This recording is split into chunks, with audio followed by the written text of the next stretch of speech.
El programa que vas a ver a continuación se concibió originalmente en formato de audio y se emitió por primera vez como podcast el 29 de octubre de 2017. Hoy, gracias a los increíbles avances tecnológicos, podéis disfrutarlo también en vídeo y saber quiénes son los Eternos, su recorrido editorial en los cómics y conocer la miniserie de Neil Gaiman y John Romita Jr. del Génesis al Apocalipsis. Una gran manera de acercarse a estos personajes. Nafsaid.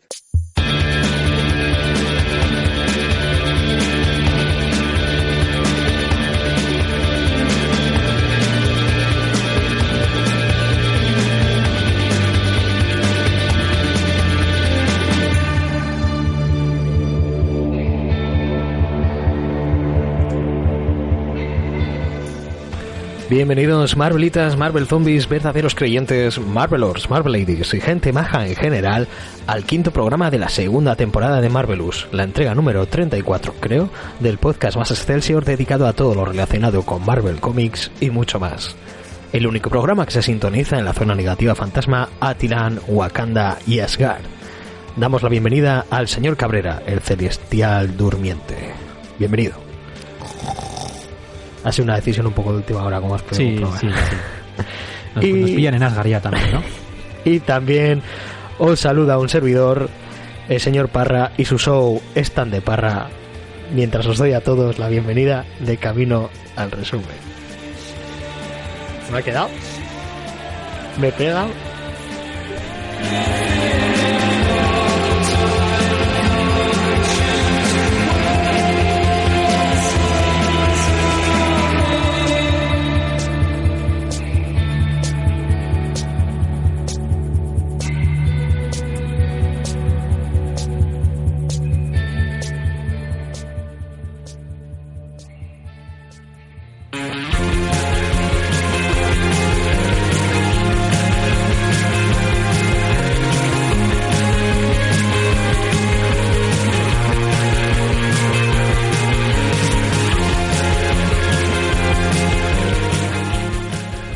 Para el capítulo de hoy traeremos un grupo bastante desconocido dentro de la Casa de las Ideas, los Eternos, el grupo creado por Jack Kirby.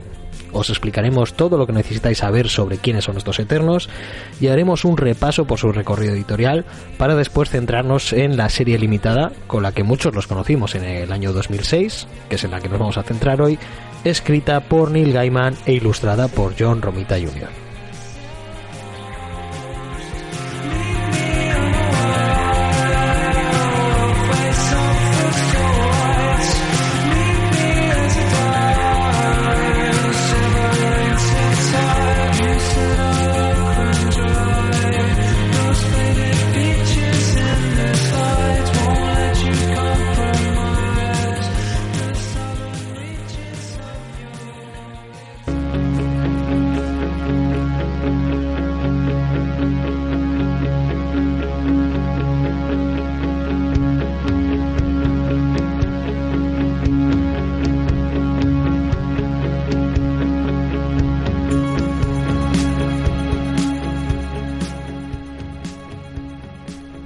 Bueno, pues como es la primera vez que se pasan por el programa Los Eternos y además me temo que bastantes de nuestros oyentes a lo mejor es la primera vez que oyen hablar de ellos porque es un grupo bastante desconocido dentro de Marvel. Sí, es probable.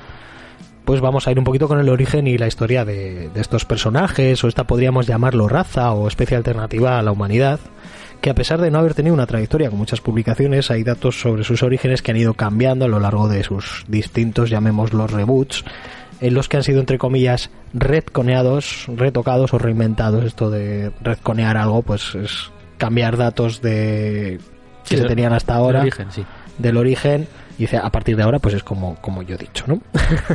Bueno, sobre todo, pues se han cambiado estos detalles porque presentaban incongruencias con el nuevo tratamiento que se les quisiese dar, o incluso las edades de los personajes, que según la etapa que leas de los Eternos, hay personajes de los que se dice que tienen apenas unos miles de años, y en otras se nos habla de que tienen cerca de 1 millón de años o medio millón de años. De hecho, en el propio cómic que traemos hoy, a veces que se habla de 1 millón y a veces que se habla de medio millón. Sí. No sé muy bien por qué. Será que tampoco se ha puesto a contar, probablemente. Claro. Dicen, pues medio millón o no un sí, millón. A partir de los 3.000 dicen ya... Tropocientos años. Sí. Así que vamos a centrarnos para no liarnos mucho en la versión del cómic que tenemos hoy, lo que traemos hoy. Los Eternos son una especie que tiene varios puntos en común precisamente con los inhumanos. Mientras los inhumanos fueron homínidos evolucionados por los extraterrestres Kree, que han evolucionado de un modo paralelo y oculto al ser humano, los Eternos, por su parte, también se trata de homínidos evolucionados, alterados por una raza extraterrestre. En este caso, esa raza serían los celestiales. Aquí estamos hablando un poquito de esto del diseño inteligente, que estaba muy en boga en los años 70. Puede hablarse de diseño inteligente por medio de una deidad o de diseño inteligente por parte de los extraterrestres. Sí, sobre todo estaba muy en boga y era una cosa que le gustaba mucho hacer a Jack Kirby. O sea, por poner un ejemplo, para que veamos la historia de todo esto, Jack Kirby en Marvel crea a los Inhumanos, a los que les dedica mucho tiempo, cuyo origen básicamente es una raza extraterrestre que llega a la Tierra, mejora lo que hay. Sí, básicamente es lo mismo que esto, cambiando un poquito los nombres. Jack Kirby se va de Marvel y va a DC, y en DC crea el Cuarto Mundo con todo el tema de los nuevos dioses y hace en esencia una cosa muy muy similar. Y cuando DC se va de DC para volver a Marvel, crea estos Eternos para volver a crear la misma historia, que es esta mezcla loca de ciencia ficción con dioses, con el trasfondo del diseño inteligente y los extraterrestres que tanto le gustaba y que tanto utilizó a lo largo de su carrera. Bueno, nos habíamos quedado en que la raza que altera a los homínidos, en el caso de los Eternos, son los celestiales, que serían superiores en poder y antigüedad a los Kree. De hecho, para que os hagáis a la idea, explicados un poquito por encima, los celestiales son una de las razas más antiguas del universo Marvel. Imaginaos gigantes de metal con diseños locos de Kirby, de 1 kilómetro o varios kilómetros de alto. Sí, dependiendo de... Increíblemente gigantes. Y con un nivel de poder cada uno de ellos igual, si no superior al de Galactus. O sea, estamos hablando de gente muy tocha. Sí, del estilo de poder, sí. En Guardians of the Galaxy 1, en la primera de Guardians de la Galaxia, vimos la estación sapiencial, que parecía estar en la cabeza de un robot o algo así. Pues esta cabeza es, de hecho, la cabeza de un celestial, para que os hagáis una idea. Para saber más sobre los celestiales, os podéis leer un cómic muy chulo, que es Tierra X, en el que se ahonda bastante en ellos. Yo creo que es cuando más se ha hablado de los celestiales. Sí, más allá de todo lo que hacía Jack Kirby, sí. Eso es, más allá de lo que hicieran los 60 y los 70... En el cómic más actual que se ha metido con el tema de celestiales fue en ese Tierra X. Y al igual que los inhumanos, volviendo a los Eternos, han evolucionado de un modo paralelo a la humanidad, pero no tan ocultos a los humanos, porque se nos va a explicar que muchas leyendas o deidades de los hombres desde la antigüedad están basadas realmente en actos e influencias de estos Eternos. Explicar también que cuando los celestiales llegaron a la Tierra, no solo crearon a los Eternos, sino que también crearon a quienes serían sus enemigos, los llamados desviantes. Los desviantes, en lugar de parecer dioses de apariencia humana con poderes, serían cada uno únicos con habilidades y aspectos grotescos, como se explica en el cómic de hoy, como una tirada de dados arbitraria de evolución. Visualmente, como quien dice, monstruos, cada uno con sus extrañeces, ya sean tentáculos, una boca gigante en el pecho, varios brazos de más, pinchos que le salen por todo el cuerpo, o todo eso a la vez. Y además son mortales. Y además eso sí que son mortales, esos no son tan eternos. Bueno, pues resultaría que mientras el número de Eternos no varía, siempre van a ser esos 100, más o menos, siempre va a ser un número reducido de Eternos. Hay veces que se dice que se pueden reproducir entre ellos, hay veces que no, hay veces que se dice que alguien es la hija del otro, pero luego lo piensan y no tiene mucho sentido, es una cosa un poquito extraña. Sí, además como tampoco, como dices, han tenido mucha historia a lo largo del recorrido editorial de Marvel, pues... Ya. Es lo que toca. Es un poquito lo que hay, que diría Neil Gaiman, es lo que hay. Bueno, pues los desviantes sí que se reprodujeron y propagaron por todo el globo, esclavizando en el proceso a los que serían estos protohumanos. Y una vez se hacen con la Tierra, quieren eliminar a los Eternos por considerarlos su competencia directa. Como consecuencia de esta guerra, los celestiales serían invocados a la Tierra de nuevo, en una segunda venida, invocados por los Eternos. Y los mismos celestiales masacraron a los desviantes, dejando vivos tan solo a unos miles, un número ya más controlable, porque habían llegado a ser, pues no sé si se habla de millones o incluso de miles de millones. Sí, millones, sí. Después de esto, los Eternos, que mientras los desviantes se habían propagado por el globo y esclavizado a los protohombres en su proceso, se habían mantenido neutrales y habían ido un poquito a su bola, hasta que estos desviantes fuesen los que deciden enfrentarse a ellos. Una vez pasa esta segunda venida de los celestiales, sí que deciden tomar un papel más activo y ayudar a la humanidad, siendo ellos los que poco a poco influyen en ella, enseñándoles la agricultura, la escritura, ayudándoles a avanzar, por lo que terminarían siendo recordados en la memoria colectiva como dioses. En cuanto a su apariencia y poderes, decir que físicamente son humanos, prácticamente no tienen ningún rasgo extraño, ni orejas de punta, ni nada así. No, tienen la ropa característica de esta de Kirby que tanto le gustaba, con muchas rayas y... Sí, vamos, que van vestidos de superhéroes, todos, en vez de llevar ropa normales, mientras son eternos, evidentemente. Y sí es verdad que todos tienen poderes, y los poderes están bastante en común, pero cada uno desarrolla más unos u otros. Recuerda un poquito a los asgardianos, que también todos son súper fuertes, son más resistentes y tal. O a los inhumanos también. Potencialmente todos los eternos, en principio, me imagino que según la versión, son capaces de tener super fuerza, pueden disparar rayos tanto con sus manos como con sus ojos, tienen la capacidad de vuelo, pueden leer y controlar mentes, tienen ahí este poquito de Jedi Mind Trick de la vida, generar ilusiones, teleportarse también, la transmutación, son invulnerables, de hecho se habla de que son prácticamente inmortales, es prácticamente imposible llegar a matar a un eterno, y también tendrían este poder, esta unimente, que estando 3 eternos o más juntos, pues pueden hacer un poquito el truquito de Megazord o algo así. Sí, lo que te iba a decir, un poco Power A Rangers. mí es un poquito a lo que me recuerda, en plan de ya hemos probado todo y ahora vamos a probar el poder final, que es juntando nuestros poderes. Parece ser que se unen en una especie de ser astral superpoderoso, que es un poquito el que soluciona la papeleta. Sí, el Deus Ex Machina, al que de vez en cuando necesitamos un Deus Ex Machina para salir de esto. Sí. Rápido, hagámoslo unimente. Pues un poquito... hasta ahí sería, yo creo que la historia y un poquito el recorrido en cuanto a historia de estos eternos y su origen. Vamos a ir igual ya con el recorrido editorial después de un poquitito de musiquita. Me parece perfecto.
Bueno, pues como siempre que traemos un personaje o grupo que su recorrido editorial no es muy extenso, vamos a comentarlo. Sí, importante el matiz ese, ¿no? Importante el matiz, porque luego traemos a Thor y decimos, bueno, recorrido editorial, pues sí, muchos números. Sí, ya sí, vamos a ir con los autores.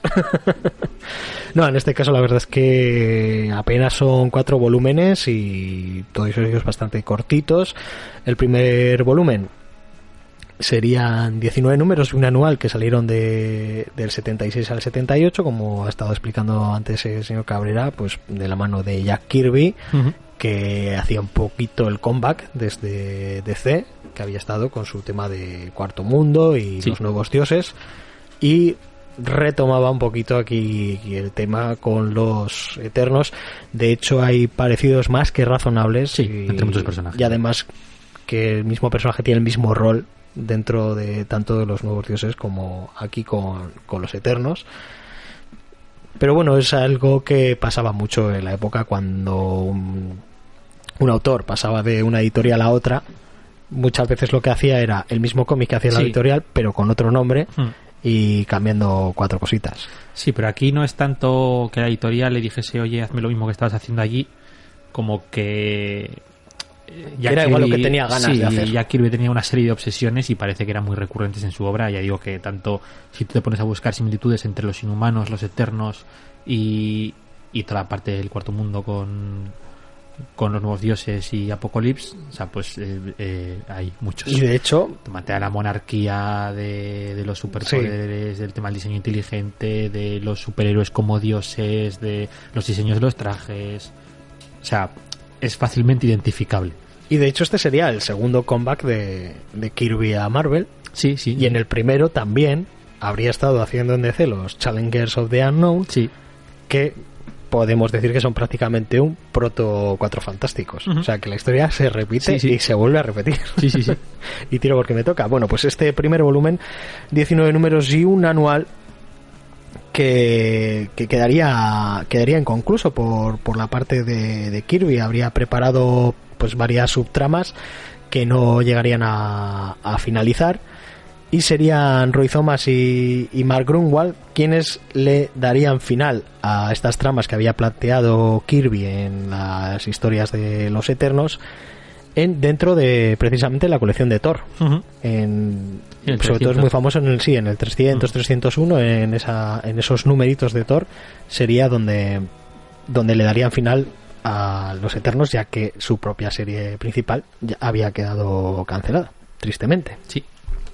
Después tendríamos un volumen 2, casi como quien dice, 10 añitos después, del 85 al 86, que este tendría 12 numeritos, si no me equivoco. Sí, creo que son 12 números. Sí, es una miniserie de 12 números que salió en el 85.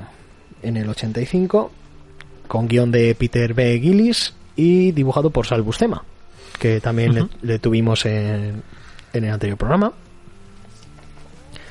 Pero al editor en jefe de la época de Marvel, a Jim Shooter, que va a salir yo creo que ya en todos los programas, sobre todo si hablamos de los 80. Si hablamos de los 80 es inevitable. Pues mira, justo estamos en el año 85 y a Jim Shooter no le gustaba la historia de Peter B. Gillis, así que dijo, para los últimos 4 números lo va a tener que hacer Walter Simonson, que es el que la está petando ahora. Es bastante curioso que no le dejaran terminar la historia al pobre señor Peter B. Gillis. Y luego ya pediríamos un salto bastante importante en el tiempo, porque nos seguiríamos hasta agosto de 2006, que es cuando sucede la historia que traemos hoy. Sí. Que como ya vamos a andar después en ella. Sí, perfecto. Explicar simplemente que son 7 números y el primero y último de ellos es un número doble. Ajá. O sea, que tiene más una extensión bastante majita. O sea, que es básicamente como si fuera 9. Sí. Como quien dice. Sí. Y justo después del volumen 3, que es el que traemos hoy, tendríamos un volumen 4 al año siguiente de terminar en agosto del 2008. Ya en formato de serie regular, además. Efectivamente, sería la primera serie abierta desde la que hiciera Kirby en los 70, pero tristemente esta tan solo duró hasta el año 2008 y ya en febrero de 2009 se comunicó que la serie estaba cancelada. Sí, 10 números creo que duró, una cosa así. No tuvo mucha popularidad, aunque había funcionado muy bien este relanzamiento, este reboot que hizo Neil Gaiman, y la gente pues parecía que tenía ganas de enterarse de qué iba a pasar ahora con estos Eternos, y que el dibujo de Daniel Acuña, que era el que estaba en los lápices, la verdad es que llama mucho la atención esa portada. La verdad es que si buscáis Eternos en Google es muy posible que de las primeras imágenes sea esa portada de Daniel Acuña, que está muy bien. Los guionistas eran Charles y Daniel Knopf, y parece ser que estos no interesaron tanto al público las historias. No eran tan conocidos. Estos son además, curiosamente, son padre e hijo, no son hermanos. Y son los de la serie Carnival de HBO. O sea, estos venían del mundo de la tele, también es uno de estos grupos, venían del mundo de la tele. Creo que ya hemos hablado de ellos por lo menos un poco por encima, y son los que se encargaron porque son los que se encargaron de Iron Man después de la etapa de Warren Ellis. Y por etapa me refiero a los 6 números que hizo. Bueno, pues y también tendríamos un anual dentro de este volumen 4, guionizado por Fred Van Lente y dibujado por Pascal Alix, en el que tenían ahí un crossover con los jóvenes dioses, que no lo tengo leído, igual si no cabe así. No, la verdad es que el anual no lo tengo leído. Me imagino que estará recopilado dentro del material de Panini seguramente, al ser solo un anual. Y pues una pena que no tirase para adelante este volumen 4, porque la verdad es que las bases que había sentado Neil Gaiman en el volumen 3, como vais a ver más adelante, estaban muy muy interesantes. Sí, la verdad es que dejaba la serie abierta para el que quisiera recogerlo. Ahora el que coja esto, sí. Bien sobre hojuelas. Sí. Se lo puso bastante fácil. Y aún así, pues no hubo suerte. No guajo. Una pena. Y hasta aquí el cortito repaso al recorrido editorial de Los Eternos. Os prometemos que siempre que los recorridos editoriales tengan más o menos este recorrido, no nos cortaremos en hacer un repasito aquí en Marvelous a ellos. Así sí, ¿no? Así. Sí. Vale. Ahora si tenemos Spider-Man, va a hacer un recorrido editorial. Sí, Supu, ¿no? Supa. O Supa.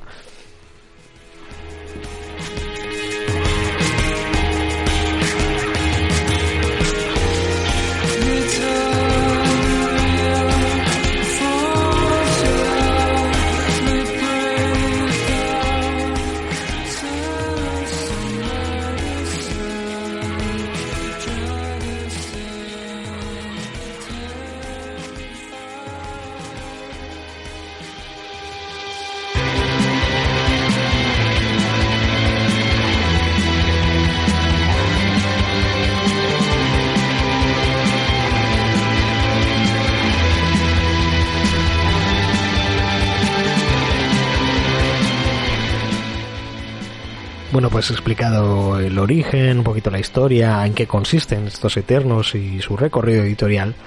Pues vamos a meternos con la obra de hoy, este Eternos del Génesis al Apocalipsis, este volumen 3 de los Eternos, esta serie limitada que guioniza Neil Gaiman. De Neil Gaiman pues ya os hablamos en su día, tenemos aquí el asterisco y os llevamos al tercer capítulo de la primera temporada, el tercer capítulo en total de todo Marvelous, titulado 1602 de Neil Gaiman y la movida de Miracleman. La movida de Miracleman. Que a mí me gustaría que hoy volvieras a tocar un poquito la movida de Miracleman, porque esta es uno de los productos que surgieron a raíz de la movida de Miracleman de Neil Gaiman. Sí, tenía 4 apuntillos, pero bueno, antes de hacer el resumen de la obra en sí, después de la del autor, pues comentamos un poquitito por encima. Eso es. La movida de Miracleman. El autor del que sí que os vamos a hablar es quien lleva a las páginas con sus lápices a estos Eternos, que no es otro que John Romita Jr., que es la primera vez que se pasa por el programa. Sí. Así que va a tener su Biomierder. Claro. Biomierder. Bien. Si la haces tú y tú lo quieres llamar Biomierder, llámalo como quieras. Me parece maravilloso. Su madre la llama Biomierder y yo la llamo Biomierder. Lo respetas, ¿no? Yo lo respeto. Vale. John Salvatore Romita, más conocido como John Romita Jr. o JR, nace en Nueva York en 1956 y, como todos sabemos, es hijo del grandísimo John Romita. No chistes ahora, no... Es evidente que es el hijo de John Romita, se llaman igual, pone Junior. Vale, bien.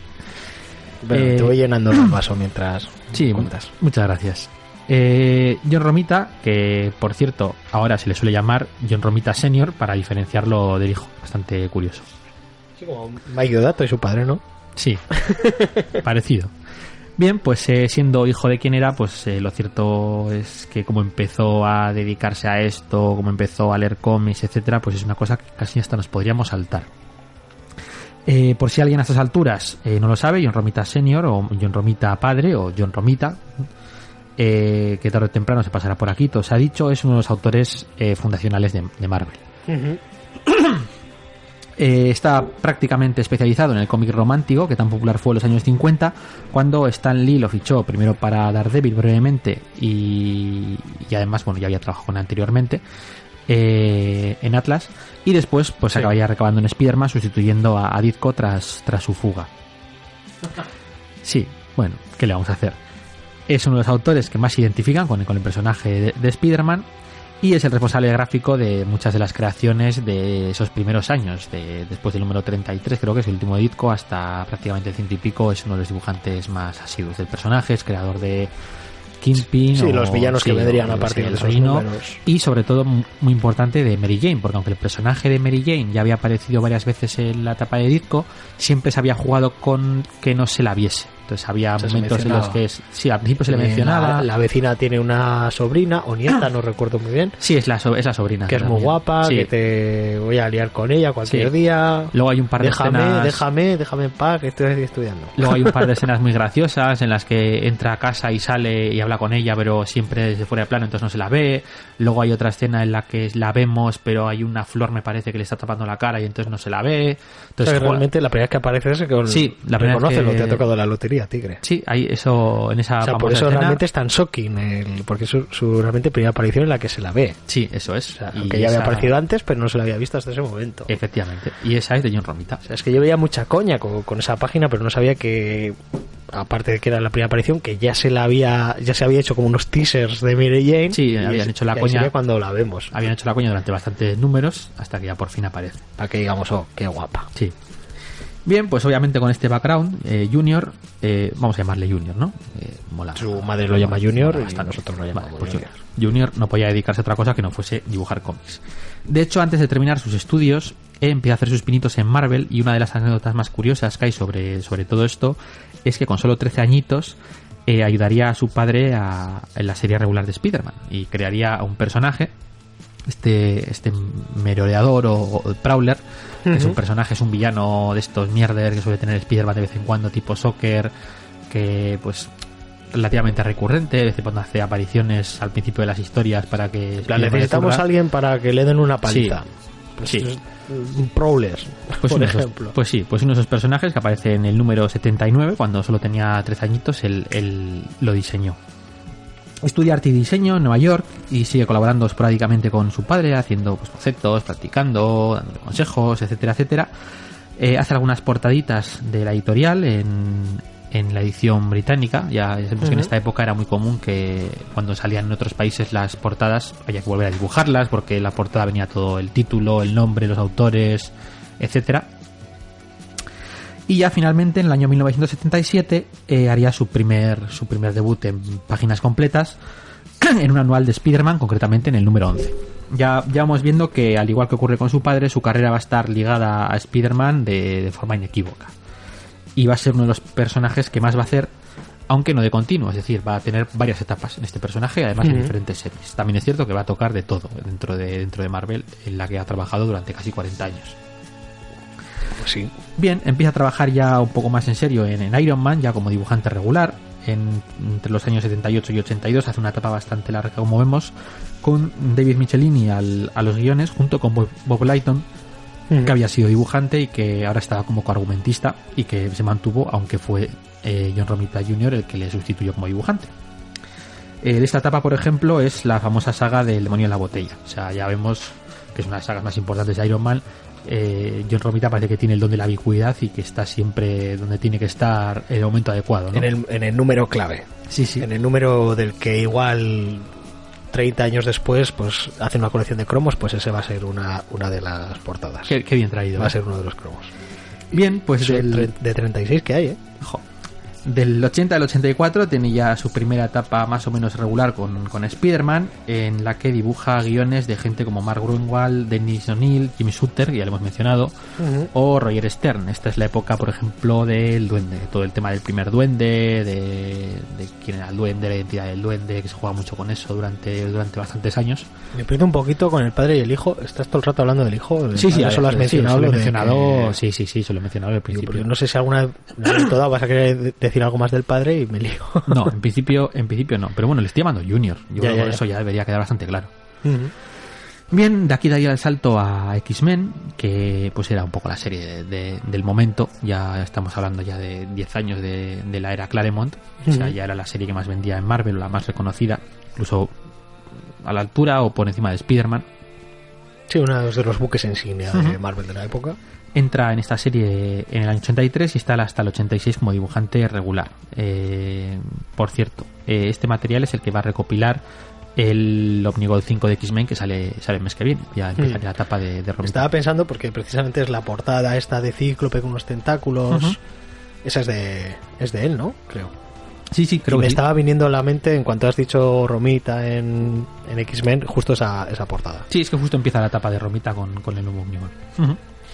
Bien, hace etapas pues bastante más breves, en el Daredevil de Ann Nocenti, en Punisher con Chuck Dixon, en Iron Man vuelve con John Byrne y hace la que sería la Segunda Guerra de las Armaduras. Hace un breve regreso a X-Men con Scott Lobdell. Se encarga de la miniserie de Frank Miller, del Hombre Sin Miedo, de Daredevil. Que la comentamos aquí en verano, fue una de las recomendaciones, la que hizo el señorito Álvaro. Ajá. Sabemos que ya empieza a meterse ya en bastantes berenjenales. Y es algo que podríamos traer ahora que ya hemos hablado de Romita Junior sí, al programa, ¿eh? Sí, ya para hablar solo de Frank Miller, dices, ¿no? Sí, solo hay que hablar de Frank Miller, qué nada cosas. más. No, digo que vamos viendo que sus etapas se solapan un poco. O sea, vemos que es un dibujante bastante regular y bastante rápido y que llega a hacer incluso 2 series regulares mensuales, aunque muchas veces no saca todos los números al mes, pero sí que pues de vez en cuando hay un filín o algo. Es una virguería que muy poquitos pueden hacer. Sí, es una cosa que muy pocos autores pueden hacer. Y se mantiene más o menos, hoy en día ya no hace eso, pero sí que tiene una serie regular de la que saca número mensual todos los meses, y una vez más, pues pocos autores pueden hacer eso. Bien, tras esto vuelve una vez más a Spider-Man, esta vez a la serie Peter Parker Spider-Man, que es la que inició McFarlane como solamente con el nombre de Spider-Man y luego sería renumerada cuando McFarlane se pira a Image. Lo que pasa es que estamos hablando de mediados de los 90, entonces ya si hablamos de mediados de los 90 y hablamos de Spider-Man, pues ya sabemos a qué nos estamos refiriendo, ¿no? Estamos hablando de la maravillosa saga del clon. La alargadísima saga del clon. Sí, que fue bastante más cortita y sí, fue un más gigantesco impactante crossover en el que todas las series del Trepamuros estaban cruzando unas con otras continuamente, y entonces pues aunque él estaba principalmente en esta, pues hizo más números. Y mucha gente se bajó de la serie durante los números porque parecía que no iba a ningún lado. Sí. Pero es precisamente cuando tú y yo más o menos empezamos a comprar cómics. Sí, porque de hecho tras este y otros significativos fracasos como fue el de Reborn, que fue más o menos coetáneo, sí, Marvel es cuando entra en esa famosa crisis de finales de los 90 que casi le lleva a la ruina, y empiezan las cancelaciones y relanzamientos con renumeraciones que también fueron bastante famosillas en esta época. Héroes Reborn mediante, Héroes Reborn, Héroes de Return. Y pues Romita se encarga de varias de ellas. De hecho es el que se encarga de relanzar la serie de Thor con Dan Jurgens. También se encarga de relanzar otro volumen de Peter Parker de Spider-Man con Howard Mackie. Y es también con el propio Mackie que se encargará de la serie de Amazing Spider-Man a partir del número 22, que también había sido renumerada apenas año y pico antes. Ya con esto entraríamos en los 2000 y es por esta época que tiene su primer acercamiento al cómic independiente de creación propia. En el 2004 sale en Image, como no, una miniserie de 3 numeritos llamada Grey Matter con Glenn Brunswick, Grey Area, perdón, con Glenn Brunswick. Grey Area. El argumento es un poco raro porque no la conozco. Así que yo no la conocía hasta que me he puesto a mirar y he estado ojeándola un poquitín. Es una especie de preso que es ejecutado y entonces pues al morir despierta, así entre comillas, en una especie de purgatorio extraño en la que tiene que enfrentarse al mal para redimirse o algo así. Mira, la sinopsis sí que me suena de haberla leído en algún momento. Digo que es el primer acercamiento a este cómic Creator Owned, y además también es el primer acercamiento que tiene a un cómic un poco más adulto, algo más violento. Entonces, dejando un poquito las mallas de lado. Sí, bueno, aquí no hay mallas ni nada, no hay disfraces ni cosas de esas. Como decíamos, es el dibujante regular de Amazing Spider-Man con Mackie por esta época, que es justo cuando se pira el propio Howard Mackie y entraría Straczynski a partir del número 30, si no recuerdo mal. Y sería Junior el que se encargaría de seguir esta serie, como mola llamarle Junior, Sí.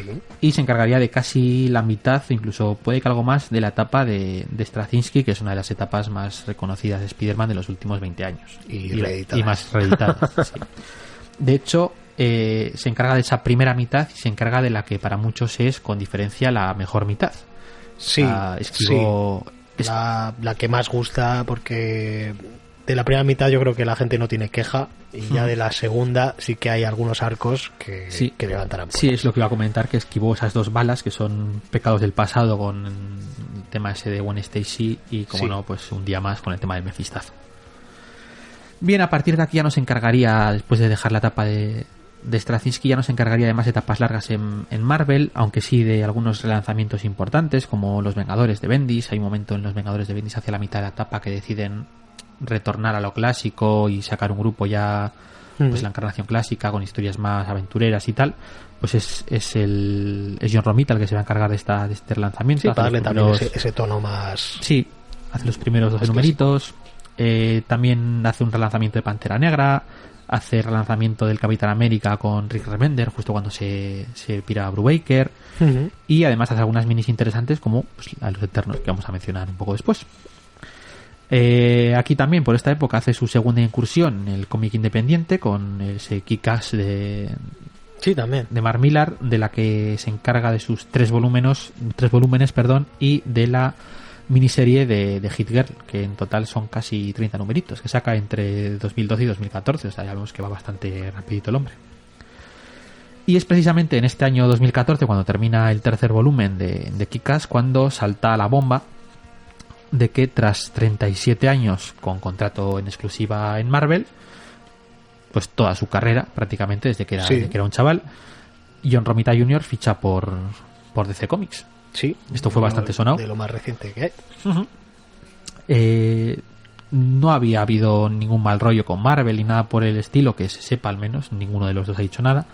Pero sí que es verdad pues que el que le apetecía dibujar otros personajes, la verdad es que ya había dibujado todo lo que se podía dibujar en Marvel. Prácticamente sí. Había estado en todos, aunque sean etapas más o menos cortas, pero había dibujado prácticamente de todos los personajes de Marvel. Así que bueno, pues ficha por DC, que es lo que ha estado haciendo durante los últimos 3 añitos, en donde se ha encargado de varias series, aunque sí que es verdad que Superman probablemente sea el personaje que más tiempo ha dibujado. También ha estado en Batman, por ejemplo, ¿no? Sí, ha hecho cositas de Batman, de All-Star Batman con Scott Snyder, ha hecho el relanzamiento de los nuevos 52, post-nuevos 52, del Escuadrón Suicida. Y lo último que tiene anunciado, que todavía no ha salido, es una novela gráfica titulada Superman Año 1 con guión de Frank Miller, que a ver qué pasa. Que a ver qué sale, de ahí. A ver qué Frank Miller y a ver qué John Romita Jr. nos encontramos en esa novela gráfica. Porque yo creo que más o menos hasta aquí tendríamos la bio, pero me gustaría recalcar que es un dibujante que despierta pasiones y odios a partes casi iguales. Yo creo que además dependiendo del trabajo del que hablemos, de Romita, a mí por lo menos me pasa que hay cosas de Romita que me encantan y cosas que no tanto, porque yo creo que hay cosas que hace con más ganas que otras, o con más tiempo, o no lo sé. Pero yo creo que toda su primera etapa o la mitad de su recorrido tiene mejor nivel casi que la segunda mitad. La segunda mitad sí que encontramos cosas que puede que le haya dedicado más tiempo o más empeño a dibujar que otras, y precisamente yo creo que casi todo lo que ha hecho en DC es bastante criticado. Sí, bueno, hay un poco de todo. Yo voy a dar mi opinión porque de momento no es ilegal, que yo sepa. No. Tiro millas. Eso es nuestro programa y... Y sí, no termines la frase. Para mí, Romita tiene un estilo bastante clásico, pero sí que es cierto que sí, yo es que lo suelo ver como una especie de... Suena un poco exagerado, pero como una especie de eslabón perdido entre el clasicismo de los 60 y los 70 y un estilo más noventero. O sea, está un poco a caballo entre esas dos cosas, ¿no? O sea, ves cosas noventeras, pero por otro lado ves cosas muy clásicas, muy de años 60-70 y luego sí, igual parece que hay atisbos de innovar o atisbos de lo que veíamos en los 90, ese Jim Leeismo que había. Sí, es que de hecho en los primeros números, pues en Iron Man que hemos mencionado o en Spider-Man, que por cierto ya tenía, sí que es verdad, un estilo muy identificable, o sea, ya veías que tiene un estilo propio, enseguida lo identificas. Se ve que es un dibujo muy de la época, poco a poco va evolucionando y a finales de los 80 ya tenemos el estilo que tiene prácticamente a día de hoy y que es que ha variado muy muy poquito. Y respecto a lo que comentabas, yo para mí hasta el Spider-Man de Straczynski yo creo que más o menos ha mantenido bastante regular. Sí, yo creo que hasta ahí en lo que a calidad se refiere, quiero decir, hasta ahí no le pondría ninguna pega y sería a partir de ahí con cositas como Kick-Ass, pero lo que ha hecho en DC, en lo que ya hay, no todo altibajos. Es lo que te iba a comentar, que son más altibajos, o sea, no es de este dibujante que llega a un punto en el que empieza a caer, no es tanto eso como que a partir de ese punto pues tiene cosas que están muy bien y cosas que no están tan bien, y ahí veces que dices, joder, cómo está cómo de mal ha caído Romita, y luego te saca otra cosa y dices, joder, pues está otra vez Sí. En plenas facultades. Poniendo el ejemplo del programa anterior, hablábamos de Walter Simonson y cómo ni había evolucionado ni involucionado. Cómo los cómics que hace ahora pues tienen la misma calidad de dibujo que lo que hacía en los 80, sin haber variado más o menos el estilo. Y también, por ejemplo, Salbustema, que era un dibujante súper regular. Todos los números tenían la misma calidad. La que él tuviera, no le notabas altibajo. Sin embargo, a John Romita sí es un dibujante al que se le notan estas ganas que tenga igual Yo creo que es eso. O que tenga buen día o que tenga mal día. O tiempo, o que le apetezca más o menos, o que le dejen más tiempo, no sé. Pero sí le voy a criticar, por ejemplo, que tiende a hacer personajes muy similares entre sí. Sobre todo las caras muchas veces se pasan de parecidas entre ellas. En el mismo cómic que tenemos hoy pasa que hay veces que si le cambias el pelo y el color de la piel podría ser el mismo personaje que ha salido en la otra viñeta. Yo tengo que decir que, bueno, una cosa que también hemos dicho, que el hecho de tener un entintador regular, como es el caso de Klaus Jausson, que le tinta desde hace un porrón de años, le hace mucho bien. También es uno de esos dibujantes de los que depende mucho de quién le entinte. Y decir que yo cuando lo descubrí no me terminaba de convencer. Y sin embargo pues ahora me gusta mucho. No sé si me he hecho viejo o qué leches. Y tiene una serie de cosas que, o sea, sí que es verdad que el estilo es un poco raro. Todo el tema de a veces las cabezas son gigantescas en según qué personajes. El tema de que el aspecto, las extremidades de los personajes, a veces hace proporciones más realistas y a veces más irreales. Sí, pero me refiero a que tienen formas casi como cúbicas, ¿no? O sea, que los dedos, los brazos, parece que en lugar de ser redondeados son casi como en plan cubos. Tiene cosas así. Pero a mí me gusta mucho, creo que es muy dinámico, creo que la narrativa que tiene es muy muy buena. Tiene cosas que hace que me gustan muchísimo, sobre todo a partir de ya la última época. Yo creo que la primera vez que vi esto me parece que fue en Daredevil, en El Hombre Sin Miedo, igual. Sin Miedo, que cuando ves a un personaje al que le han dado de hostias hasta en el carnet de identidad, ves que la cara se le desfigura, o sea, se le hinchan los ojos, se le hinchan los labios, se le hincha la nariz y todo eso está como muy bien llevado. Es una cosa que tiene Romita que solo se la ha visto hacer a él y que me gusta mucho.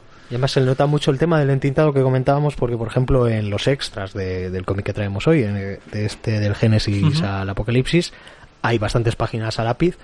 Y me llaman casi más la atención las páginas a lápiz que el trabajo final, por lo menos en las que aparecen en los extras. Y respecto a eso, yo creo que igual es opinión mía rara o estoy paranoico, pero veo mucha influencia de Frank Miller en el dibujo de Romita. Sobre todo en El Hombre Sin Miedo. Sí, pero parece que sea a partir de Hombre Sin Miedo. Dices, ¿esto es de Frank Miller o es de John Romita? Sí, pero... ¿Había algún número que lo dibujaba Frank Miller? No, que es todo de John Romita. Pero a partir de ese punto más o menos es el estilo que ya mantiene ad eternum. Entonces por eso digo que yo creo que hay mucha influencia, sobre todo en los pliegues de la ropa, en todas estas rayas que hace Frank Miller y que también hace Romita, que no sé, me recuerda muchísimo.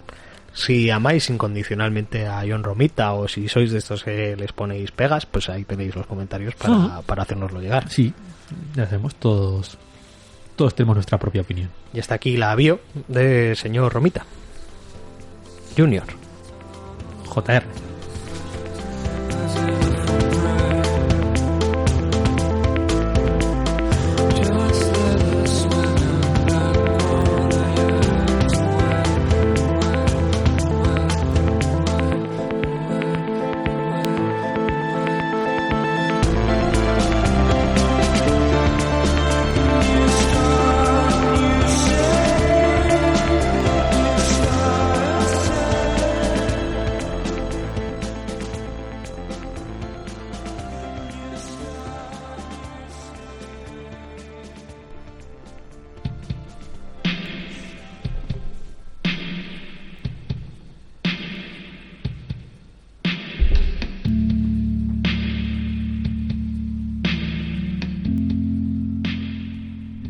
Y cuando me arrojaron a la oscuridad, juré que a quien me liberara se le otorgaría la vida eterna, los sistemas estelares para que los gobernara, el poder de un celestial. Transcurrieron otros cientos de miles de años y volví a agitarme en mi sueño. Y entonces juré que quien me despertara y me liberara no sería destruido cuando aniquilara esta parte del universo. Y 400.000 años después de eso, la Tierra se sacudió y desasosegado juré que quien me liberara sería el primero en perecer, y esa sería mi única dádiva.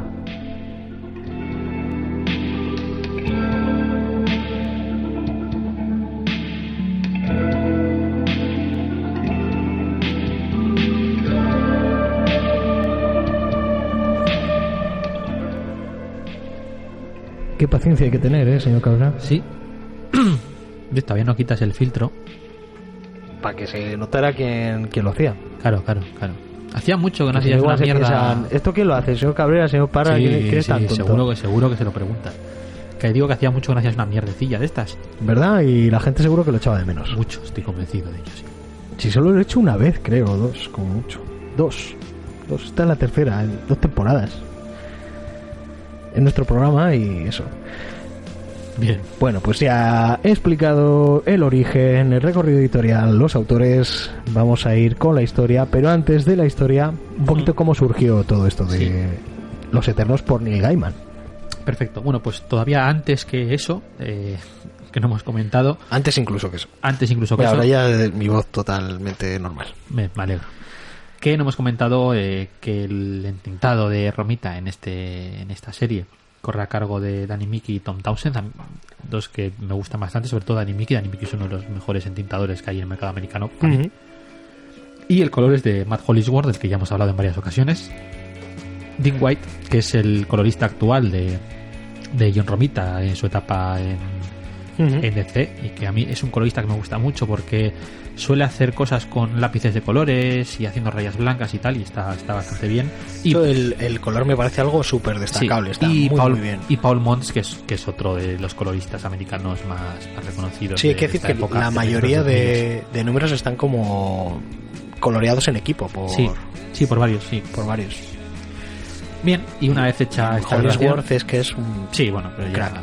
Más tiene como un filtro, pero que no da el efecto como a digital, sino casi como a acuarela, que está muy bien. Sí, es el mismo colorista, por ejemplo, de Daredevil Yellow, que hace este rollo también de en plan acuarela y tal, y que está muy bien. Daredevil Yellow, que se va a pasar por el programa. Sí, con los otros 3. Los 4 colores, que nos da un poco de respeto. De vértigo también, sí. Pero bueno, bien, hecha esta aclaración respecto al resto de autores que no habíamos mencionado, decíamos que efectivamente este es uno de los segundos trabajos de los 3 que en teoría Gaiman iba a hacer para Marvel por la movida de Miracleman. Ya lo comentamos en el programa de 1602, y en teoría también ha sido el último.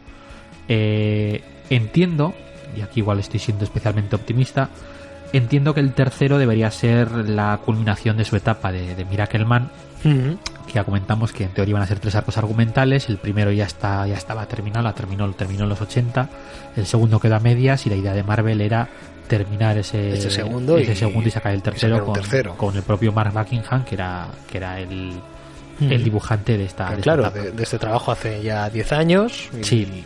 ¿Cuándo va a pasar esto? Pues es una buena pregunta. Pero bueno, tenemos. Respecto a la movida de Miracleman, ¿en qué consiste? Pues Neil Gaiman y Todd McFarlane entraron en una disputa legal bastante importante. Por un lado, Gaiman le reclamaba a McFarlane los derechos de varios personajes que había creado durante su etapa en Spawn, en un número en concreto de Spawn realmente, que esos 3 personajes en concreto, que eran Ángela, el Spawn medieval, y Cagliostro, que era pues el maestro que tenía Spawn durante toda la primera etapa. Sí. Llegaron a un acuerdo en teoría de palabra en el que McFarlane se comprometía, un acuerdo de caballeros que se dice. Sí, a cederle los derechos de Miracle Man que McFarlane había comprado por 4 perras cuando la editorial que tenía los derechos habían expirado o algo así, entra a una subasta y él los compró. Esto viene explicado un poco más rápido y menos rápido y mejor en este programa. Sí. El caso es que McFarlane tenía los derechos de este personaje, Gaiman le interesaba terminar esa etapa que había dejado a medias y llegar a un acuerdo de palabra en el que Gaiman le cedía los derechos de esos 3 personajes y a cambio McFarlane le daba el permiso de utilizar a Miracle Man. Sí. Bien, pues McFarlane hizo lo que le salía a la punta del nabo. Esto entró en una serie de disputas legales durante bastante tiempo. McFarlane pues es un tío que está montado en el dólar más gracias a los muñequitos que a los cómics. Sí. Gaiman pues no tenía ese músculo para poder meterse en este berenjenal. Y Marvel pues apareció ahí de repente y dijo, oye, mira, vamos a hacer una cosa, yo te financio estos juicios a cambio de que tú escribas algo para nosotros. En teoría van a ser 3 obras, que es lo que comentábamos. La primera fue 1602, la segunda fue Estos Eternos y en teoría van a ser 3, como decíamos, y esperamos que esa tercera sea la culminación de la etapa de Gaiman, que estamos esperando ver, a ver qué es lo que pasa con eso. Sí. Esto es un resumen muy resumido, o sea, insisto en que está mejor ya nos explicado. explayamos más en su día en el programa de 1602. Sí, está más explicado, mejor explicado en 1602 y todavía mejor explicado en internet. Si buscáis, seguro que... Si buscáis la movida de Miracle Man, sí, os saldrá nuestro programa, pero si buscáis Neil Gaiman, McFarlane, Miracle Man, pues ahí encontraréis que es mejor explicado el asunto. Sí. Bien, pues eso sería el primer punto. Y luego otra cosita que me gustaría comentar antes de entrar en lo que es la historia, sería respecto a en qué momento editorial se encuentra la publicación. Sí, porque esto coincide con el evento Civil War. Sí, de aquella manera. Pero es que además coincide 100%, porque ambas miniseries son miniseries de 7 números, ambas miniseries empiezan a publicarse a mediados del 2006 y ambas miniseries terminan de publicarse a principios del 2007. O sea, coinciden, no en plan un poco, no, se solapan completamente. Sí, van solapadas, es muy curioso.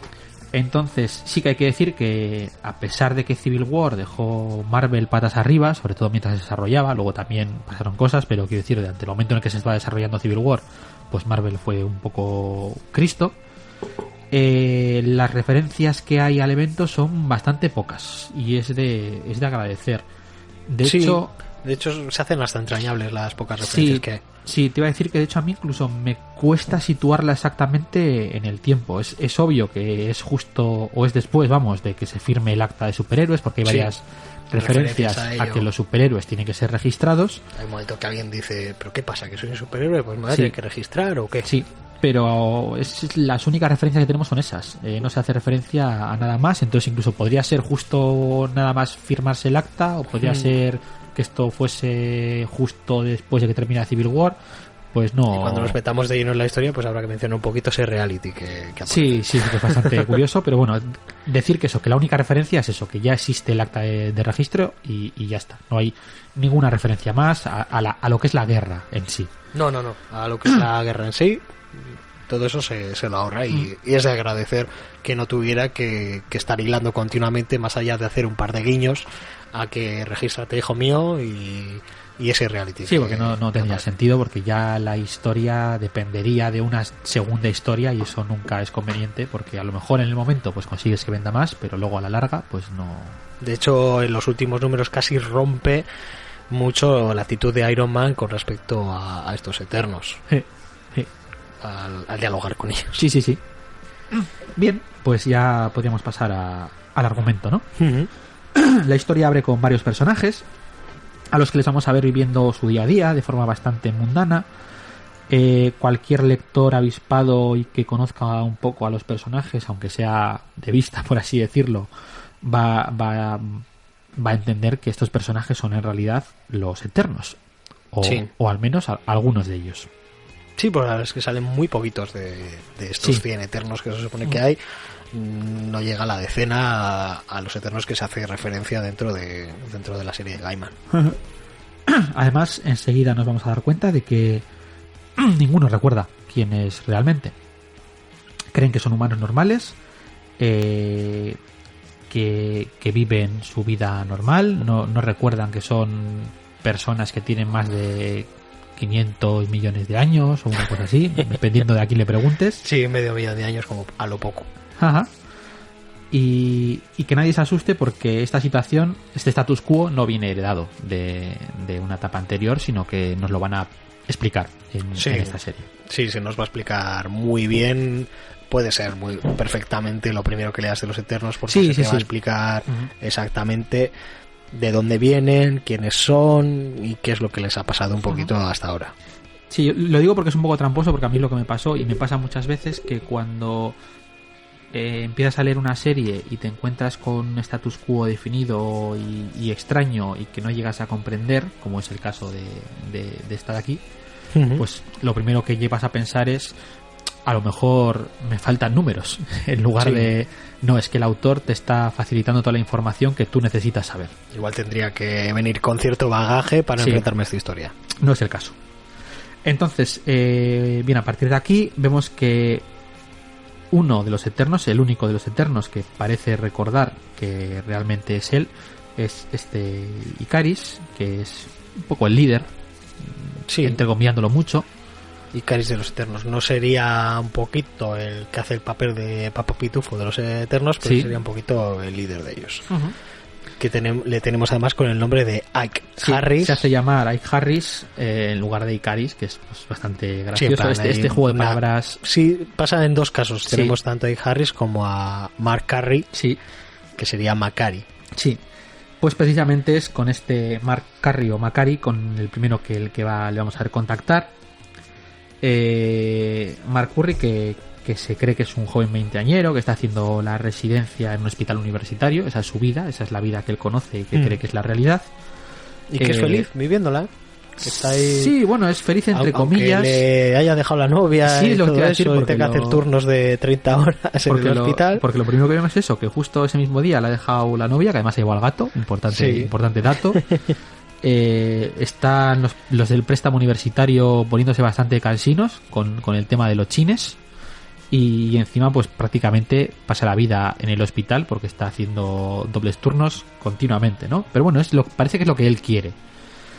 Bien, pues vemos como Ikaris pues se pone en contacto con este McCurry, intenta convencerle de que él en realidad es otra cosa. Evidentemente pues no se lo termina de creer, le toma por loco. En estas estamos, que en las que vamos a ir viendo, según todo esto sucede, pues al resto de personajes de los Eternos, que enseguida vamos a identificar una vez más, que van a formar parte del elenco de esta miniserie. Por un lado tendríamos a Athena, que vemos que está casada y tiene un hijo. Ya decimos que ninguno de los personajes es consciente de quién es, exceptuando Ikaris, al menos en este momento. En el caso de Athena, y luego veremos el de Cersei, esos sí que tienen sus nombres. Sí, mantienen el nombre de Eterno, igual porque no se le ocurrió. Yo estoy convencido que es porque a Gemma no se le ocurrió algún nombre curioso. Tina fácilmente, ¿eh? Sí, pero no sé, pero no entiendo por qué. O igual al ser nombres de mujer pues no sonaban raro que se llamaran Athena. Sí, pero igual es porque son nombres cortos. En los otros son más largos y además hace el juego tanto con el nombre como con el apellido, ¿no? La suma de los dos pues puede ser que venga por ahí. Decía que teníamos esta Tina que está casada y tiene un hijo y está trabajando como científica, ¿no? Para Tony Stark. Eso es. Tenemos también a Cersei, en la que también se mantiene el nombre, que es una vividora de la zona pija de Nueva York. Vive la vida. Sí, vive a base de gorronear a su amiga, de fiesta en fiesta y tiro porque me toca. Dice, pues hay que trabajar, pues yo creo que voy a trabajar de montar fiestas. ¿Qué te parece? Y además engaña a un pobre hombre que supuestamente está enamorado de ella para que le haga la página web. Sí, se lo tiene bien montado. Sí. Otro personaje que nos sale por ahí, que sería el Duende, que es una exitosa estrella infantil de efectivamente, la televisión. En la serie de Eso es tan de Duende. Sí. Un guiño a That's So Raven. Sí. De la época, yo creo que del canal Disney, además me suena que es de Disney. Raven. Y de hecho, dato estúpido fucker, creo que ha tenido secuela hace poquito con la hija. Sí, puede ser, incluso a películas me suena que hay. Y esta, la que interpretaba a esta Raven, es la que hacía de sobrina de Dr. Dolittle y sobrina de Mr. Cooper, en Vivir con Mr. Cooper. Sí, cierto es. ¿Qué datos, qué cultura tenemos? Como la bala 2 ahí por la tarde. Sí, bien. En nuestra juventud. Otro personaje que nos van a presentar, que además es... Aquí voy a hacer un guiño bastante curioso, es este Druig, que trabaja en la embajada de una antigua república soviética, inventada evidentemente, que se llama Borozeika, en los Estados Unidos. ¿No te recuerda a alguien este personaje? El Druig. Sí. No sé. Alguien del que hemos hablado aquí hace poquito, de los Inhumanos. Ah, bueno, sí. Sí, hombre, el nombre te saldrá. Tú puedes. Tengo ahí el 100% Marvel. A ver, que llegas. Karnak. Bien. Veo desde aquí, ¿eh? Decía... Una visión privilegiada. Sí, maravilloso. Sí. Tanto visualmente como maquiavélicamente un poquito. Sí, es que... Aunque es una mezcla de Karnak y Maximus. Es que en este caso es el villano. Y yo tenía la sensación de que es en plan... Tengo este Karnak que tiene un poder súper guay, que da mucho juego, pero claro, es que es el bueno. Entonces hay ciertas cosas que no puedo hacer. Pues voy a hacer lo mismo, pero en villano. No es exactamente igual, porque aquí...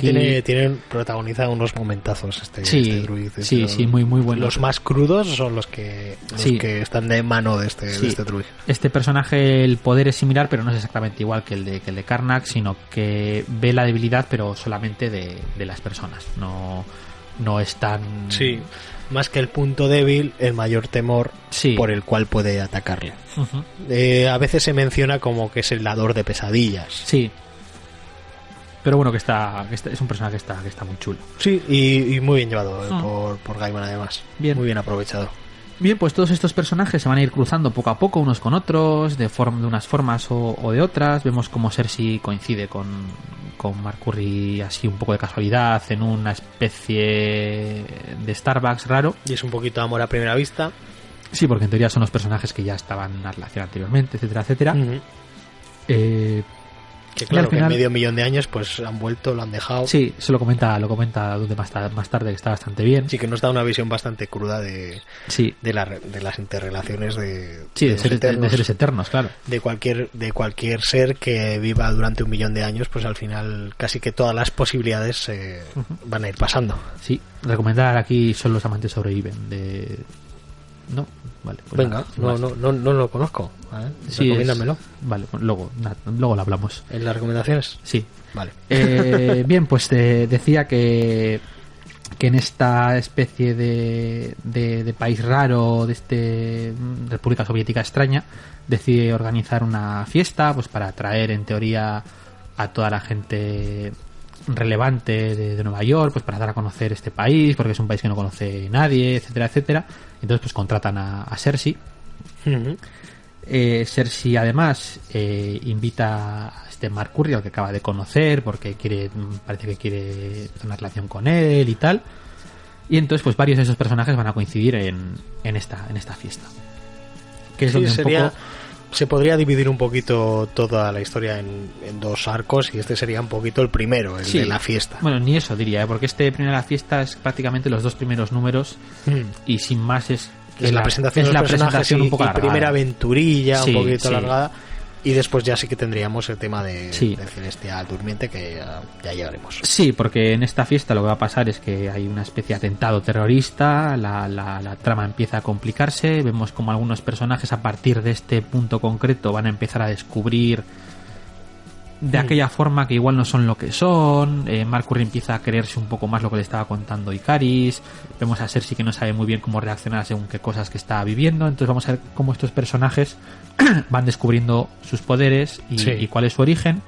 Y luego de fondo empezaría lo que sería la trama principal, que tendremos por un lado, pues como no podía ser de otra forma, a los desviantes haciendo sus cosas. Al final pues son los... Sí, paralelamente a todo el tema de la fiesta vamos a tener a Ikaris secuestrado por desviantes que están intentando matarle y no hay manera.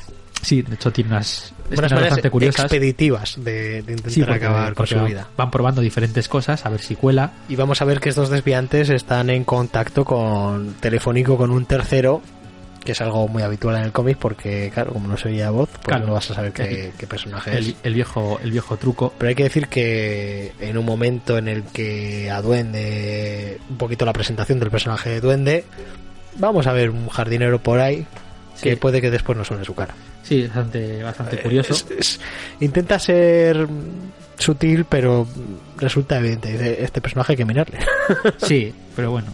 Sí, la verdad es que al principio te fijas en él, pero la verdad es que luego ya... Dice, igual no. Te olvidas de él porque tarda... Era el jardinero y ya está. Tarda bastante en ser relevante. Sí. Pero decir que aparte de esos estudiantes, como decíamos, tenemos una especie de villano en la sombra.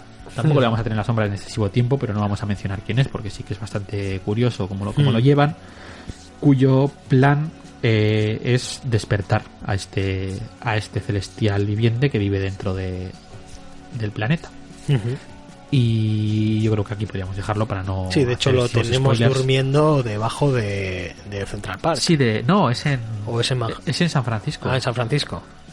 Pues está ahí en un parque, pues ahí tenemos al celestial durmiente, que es el que relata la intro que os he hecho tan magistralmente cuando hemos ido a empezar con la historia. Como creo que vamos a empezar a contar ya detalles y opiniones, sí, pues, un poco una opinión y... hablando un poquito de la intro, decir que es un guiño que tiene hecho el señor Gaiman a una historia de las 1001 noches.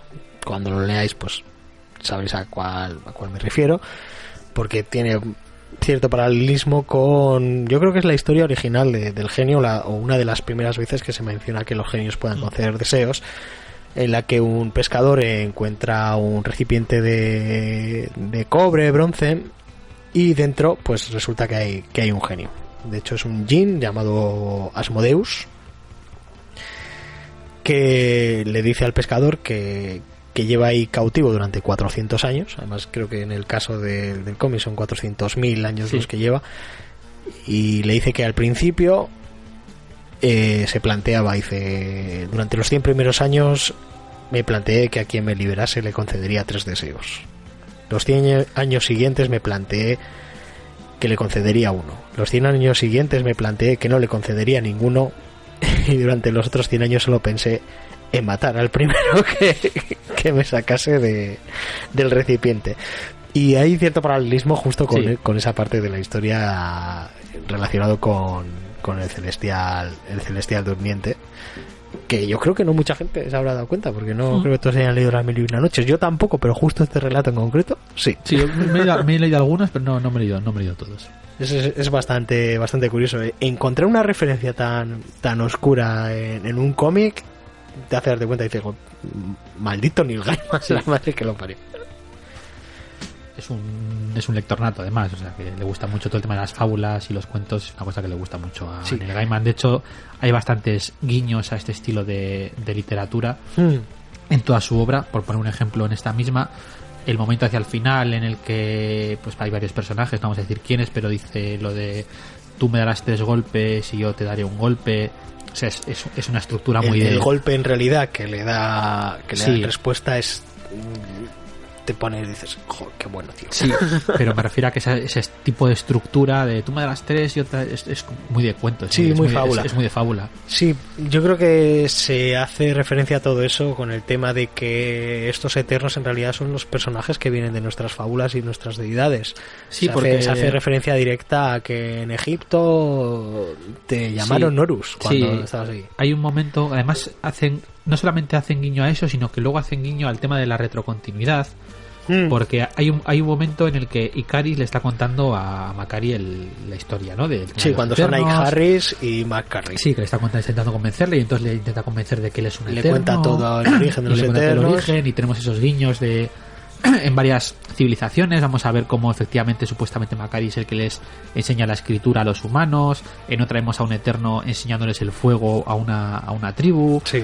Y tenemos varios guiños de este estilo, de cómo han influenciado, jugando una vez más con todo el tema del diseño inteligente y los extraterrestres, guiando a las antiguas civilizaciones. Eso es.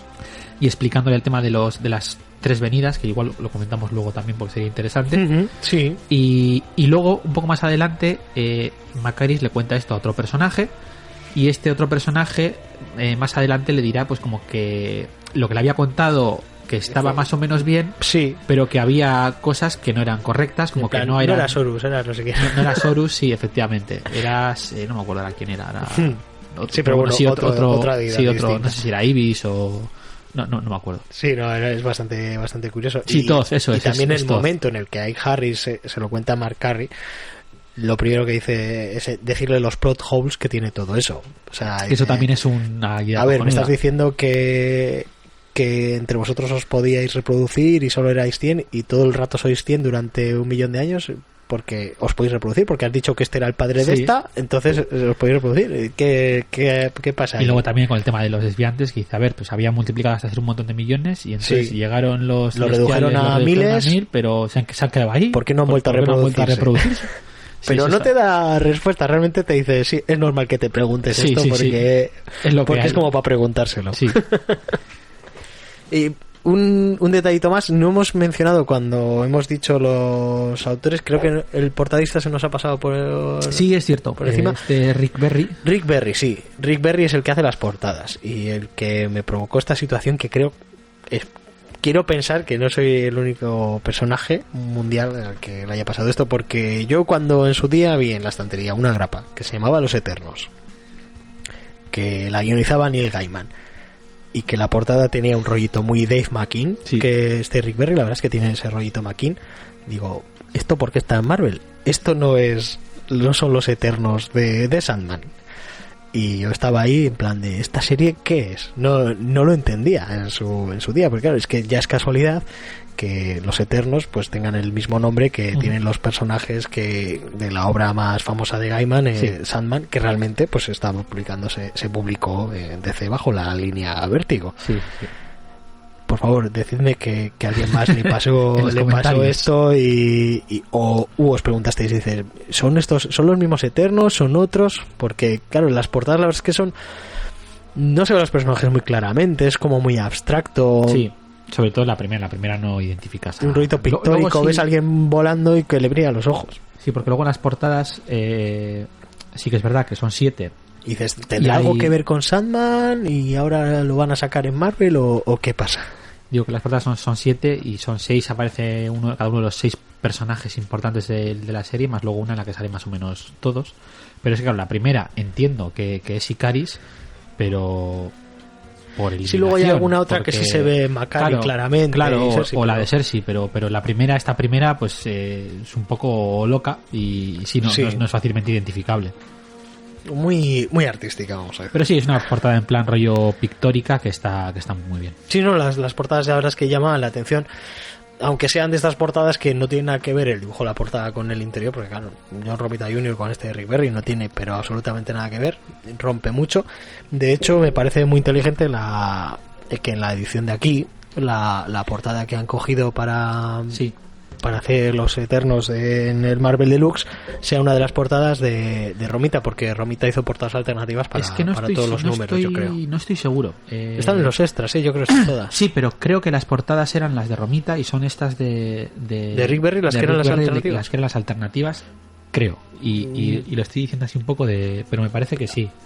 ¿Tú cuáles tienes ahí? Sí, pero ¿qué tiene que ver? Bueno, pues que aquí en España por lo menos Sí, eso sí, salieron sí. las portadas de Rick Berry como Sí, las y principales. Las portadas que saca Panini de vez en cuando son unas y otras veces son otros y dependiendo de Vale, lo que pues en toque. el caso de que fueran las alternativas aquí, las que se sacaron como la portada Sí, eso sí. de las grapas o las Eso de, sí. las de Berry. Que además es una edición un poco distinta porque la portada normalmente suele ser más o menos el mismo material y aquí en este caso es un poco de cartulina. Sí, El nombre viene con brillo. con este brilli, ¿eh? brilli brilli. Y es una edición bastante chula. Ujú. Pues no sé si quieres dar algún detalle más, alguna opinión sobre estos Bueno, Eternos. lo que hemos comentado, el tema de lo de los celestiales, que Ujú. esto de las 4 venidas supuestamente, que la primera venida es cuando... No sé si te recuerda a ciertos impactos en, Sí, en es que esta serie de animación. Sí, de porque anime. y que tiene que ver con todo este tema de la teoría de los alienígenas que también juegan con esa idea de las diferentes venidas. O sea, que tú Sí. al final no es que... Yo no creo que hasta qué punto estén relacionadas estas dos, sino que las dos beben de la misma fuente, que es una de estas teorías locas de alienígenas, bla, bla, bla. Sí, no, se menciona dentro de las influencias a la obra de Arthur C. Clarke, Sí, por ejemplo, sí. dentro de la influencia para Kirby cuando creó a los Eternos. Sí, entonces las 4 venidas estos celestiales, que en teoría la primera es cuando vienen y crean a las diferentes razas. Sí, a los celestiales y a los desviantes. La segunda es cuando hacen esta limpieza de desviantes. Sí. Y la tercera fue en los 70, si no La recuerdo tercera mal. dicen que fue hace 30 años y que nadie se acuerda. Y que nadie se Y acuerda. dicen, pero ¿cómo no se va a acordar nadie de que vinieran gigantes Sí. de 1 kilómetro y Probablemente- y pasaran cosas? Probablemente tenga que ver con la etapa de Kirby. Lo que pasa es que como no me la he leído, pues Claro. no puedo... Yo tampoco me he leído nada más de los Eternos aparte de esta serie y tengo la continua sensación de que me pierdo cosas porque son referencias a las anteriores etapas, tanto la de Kirby Sí, yo solo me he leído lo como posterior. la que terminaría Walter Simonson. Solo me he leído la etapa de... Que podríamos ponernos con ello porque tampoco son tantos números. Sí, no, son 19 números. No creo que no está editado, me parece. O sea, sí que están los Inhumanos, pero me parece que los Eternos no... De Kirby me parece que no está editado aquí. Por lo menos consultar mientras nos recientemente. explicas el reality show que tienen aquí montado en, Sí, hay un guiño en referencia a Civil War. a este... Sí y no. Yo creo que el reality en realidad es una referencia al reality real que existe, que además presenta Stan Lee, que es el próximo gran superhéroe. ¿Quién quiere ser el superhéroe? O... Sí, había un reality que se llama Who Wants to be a Sí. Superhero. que lo presentaba entre comillas. Sí, no, lo presentaba Stan Lee. Yo me vi Stan 2 Lee. temporadas de eso. Pues es un guiño a eso. Estaba un poco scripted, ¿eh? No. Estaba un poco guionizado. Bueno, pues aquí hacen No tenían poderes al final. Bueno, da igual. Aquí hacen un guiño en el que pues sí que tienen poderes de verdad, pues una especie de reality con varios superhéroes o wannabes de superhéroes, que pues todo televisado, también muy que puede recordar un poco a, hablando de la Civil War, el tema de los nuevos guerreros, pero que está bien por todo el tema de que ya está el acta de registro, en teoría el que gane consigue ser un superhéroe y le dan el acta de registro, solamente pueden usar sus poderes en el estudio cuando están grabando y si los Sí. usan fuera les echan a la puta Es calle. que yo creo que hay bastante crítica al tema del tema registro. Sí. Ay, están aquí estos secuestrando a esta gente, pero no podemos intervenir porque estamos registrados y estamos participando en el programa y supondría la expulsión directa y cosas así. Y sin embargo, los únicos personajes ajenos a toda esta trama que aparecen son pro registro, porque los únicos cameos, entre comillas, que tenemos del universo Marvel es Tony Stark, y luego pues hacia el final pues aparece Tony Stark con un par de Vengadores, con Han Pym y la avispa, Y la avispa sí. y ya, y no... Que la avispa poca historia tiene Sí, y Han Pym Pues solo un está ahí poco para que más. le hagan el Jedi Mind Trick un poco. sí, para que haga sombra, literalmente, además. Bueno, sí, efectivamente sí que hay un Marvel Limited Edition. Me Sí. sonaba a mí de los Eternos, Ah, justo sí. con lo de Jack Kirby. Sí, los 19 números más el anual. Sí, me imagino que sí. Estoy mirando si veo un poquito lo que tiene, pero yo me imagino que sí es lo que tiene sentido. Y ya si tuviera los números de Thor en los que acaban la historia, Pues sería lo suyo. Sería debut. Pues sería lo lógico. Hay que investigar eso un poco. Eso vamos a mirarlo. Sí. Del 1 al 19, anual USA. Sí, tiene justo lo de Jack Kirby, porque además pone dibujo y guión. Jack Kirby tiene todo lo de Jack Kirby. Me falta lo de Thor, pues bueno. Igual hay un segundo Marvel Limited Edition en el Lo de que Thor sí que pueda terminar está, el sí que asunto. entiendo, no lo sé a ciencia cierta, pero sí que está recopilado porque el Thor de Jack Kirby está, o sea, toda la etapa de Thor hasta espera, es el número 300, entonces igual no va a salir ahora, ¿no? Puede ser, justo nosotros yo creo que hemos leído justo lo posterior en lo de Walter Simonson. Sí, yo creo que sí, no, pero yo creo que sí que está, yo creo que sí que está publicado. Bueno, ya lo investigaremos. Ya lo investigaremos. Y bueno, pues respecto a la opinión un poco más... Ya son 392 páginas que tenéis ahí para leer, ¿eh? Sí, además es un cómic viejuno de estos que es densito, además, hay que escribir a densito. Respecto a la opinión global de la serie, a mí me ha gustado. Me parece que tiene momentos muy chulos, sobre todo con... Mi conclusión también es eso, tiene momentazos. Sí, o sea, lo que es la Está serie en bien, sí... no es igual no es sobresaliente, pero sí es notable, y dentro de esa notabilidad Sí, tiene momentazos. tiene Por yo lo diría menos 3... una vez por número vas a decir, vaya, esto está interesante. Sí, yo voy a citar de hecho 3 momentos que son los que a mí más me han gustado con diferencia. El problema es que sí que es verdad que los momentos... Y muy buenas ideas, aparte. Sí. Decir que esos grandes momentos sobre todo son hacia el final. Es decir, según va avanzando la trama cada vez va de menos a más, en mi opinión. Y todo el tema de este personaje de Druig cuando vuelve a A Proceica. Cuando vuelve a Proceica, tiene dos... Me acordaba y de repente. Sí, qué maravilla. Tiene dos momentos que son maravillosos con el tema de... Que probablemente sean los momentos más duros dentro del cómic. Yo creo que... ¿Y entonces esto no es para niños? Sí, yo creo que el último es todavía más duro. Sí, el siguiente sería un diálogo que tiene el personaje de Macari con el Celestial hacia el último número. Básicamente es un diálogo que sucede en la cabeza de Macari, además, y que además vemos al Celestial hablar con una especie de algunos guiños al tema de idioma, como si fuese un idioma computacional. Sí. Que está muy muy bien. Que usa sinónimos utilizando una barra. Una barra, contento, barra complacido. Sí, cosas así. Está muy muy bien, está muy muy bien. Sí. Y luego, sobre todo, el último número, hay un momento en el que dos personajes hablan en un tren. Sí. Que ese sí que es muy jodido y que es maravilloso. Es un momentazo y además hay que decir que yo diría que los 6 primeros números hay como una historia completa y luego el último número es un poquito aparte y ese último número, el séptimo, el que es doble, que es en plan de y de aquí vamos ad infinitum. Está muy bien. Sobre todo el último número te va a dejar con ganas de más Eternos. No sé si tú tienes visitada la siguiente serie. Sí, básicamente es continuista con la anterior. Lo que pasa es que a mí me gustó, no la he releído, me gustó menos que esto. No llega a terminar pero porque bien. Se canceló. Sí, termina entre comillas. O sea, sí que la dejan un poco... que retoma la historia desde sí, sigue la trama donde la deja. Sí, que además que te dice Gaiman y además lo que va a pasar a partir de aquí es ahora. Tocar a buscar a tal. Sí, porque es que además... por lo que tengo entendido, los artículos de Julián Clemente de las grapas, creo que es la última o la anteúltima, decían que en principio iban a ser 6 números la serie regular, se convierte en 7 precisamente para poder dejar esto un poco más abierto y que luego pudiese continuar en forma de serie regular. Y que ya digo que la serie regular continúa directamente porque hay una trama muy importante que se deja abierta al final de... que no es en la que se centra la serie, pero sí que deja una trama abierta de ¿y ahora qué? Y es esa en la que más o menos se van a centrar. Y también la verdad es que los momentillos que aparece Iron Man, los dos momentos están muy bien. Y luego también me gustaría destacar esa alucinación un poco colectiva que va saliendo como de fondo, que vamos a ver que termina siendo una narración. Sí. Es un detalle muy chulo y muy, muy bien llevado por Gaiman, y yo creo que hasta aquí más o menos tendríamos ya la historia y opinión un poquito sobre estos Eternos.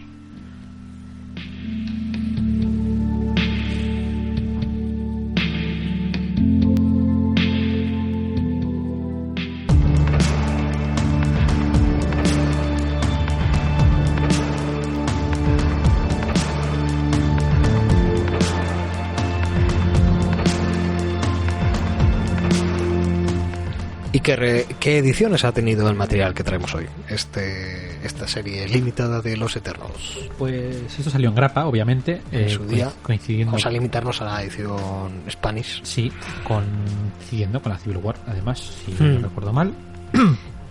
En 7 grapitas, que digo que tenía una edición bastante chula, porque era una edición coincide con la edición tal y como se estrenó, se sacó en USA, que eran también 7, doble la primera, doble la última. Sí, no sé si llega a doble. Hay veces que aquí igual páginas te pueden hacer todas dobles, o no. O si hay doble igual al dividirla en dos, pero se respetó la edición USA. Se respetó efectivamente la edición USA, un número una grapa americana, 7 en total.